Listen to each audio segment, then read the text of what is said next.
Alright, so for this week, I made or worked on a game that I've been working on called Moses Simulator. Basically, just a walking simulator. W and S to accelerate, decelerate, AD to turn left, right, and left shift to run a little bit faster. Basically, this game is just a mostly PCG built game where you wander around and you have a generated landscape with procedurally generated finish line here. I've moved it closer for the build because putting it in the distance means that it sometimes takes like a while to go get it. So for the demo, it's just closer. And then you have procedurally generated followers where they just look for a position close to the player, generally preferring the like directions they're going, and then I spawn them in groups of 1 to 5 in the area based on basically like how long it's been since you've last collected one and how long it's been since they last spawned. Um, there are some bugs with the physics and stuff like that, to be honest. But if you go and collect a bunch of people. You are Moses. You're leading your people out of the desert, and then you find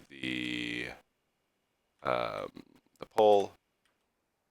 You can get to the end, and then your people will turn green, and they will be saved. Let's see. Do it with some more people. Here we go. And bring them over here, and they shall be saved. Woo!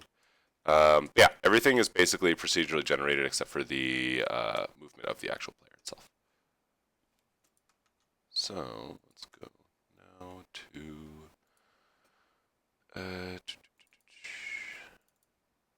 So for code wise, it's all pretty simple.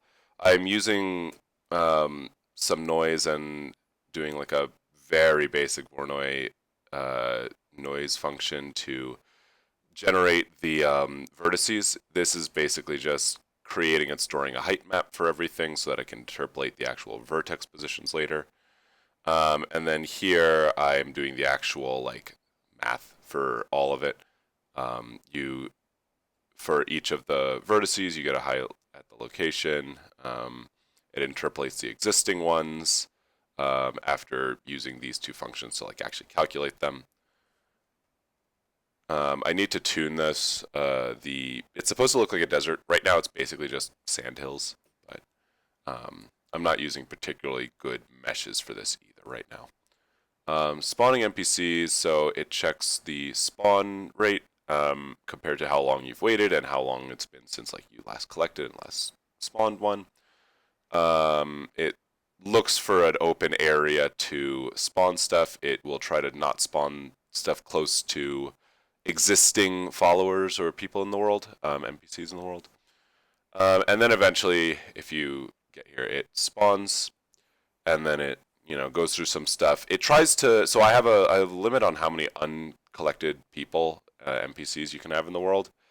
So it tries to move a handful if it detects that it's spawning more than the allowed like number that exists in the world. So it'll move some and like teleport them into the correct position, taking them from wherever they were before, taking the furthest away, and then for any that it can still spawn, it will just spawn them. And then the finish pole placement is basically just I'm taking a random x and y, doing some math to map it to slightly higher and lower values. So this is basically just putting it on a sine curve and making sure the period is between 0 and 1, and then shifting it a little bit to get some randomness. And then here in the middle, I'm making sure it can't spawn too close to the center. So I'm basically saying that like all the values near 0 should be minimum -2 or maximum -2 or minimum positive 0.2. And that makes sure it's not close to the center. And then I remap from -1 to 1 to 0 to 1. Although it's actually -0.4 or sorry 0.4 to 0.6 but that's just because I wanted it closer for the demo. But yeah, that is my PCG game. Come play Moses Simulator when I eventually decide to release it.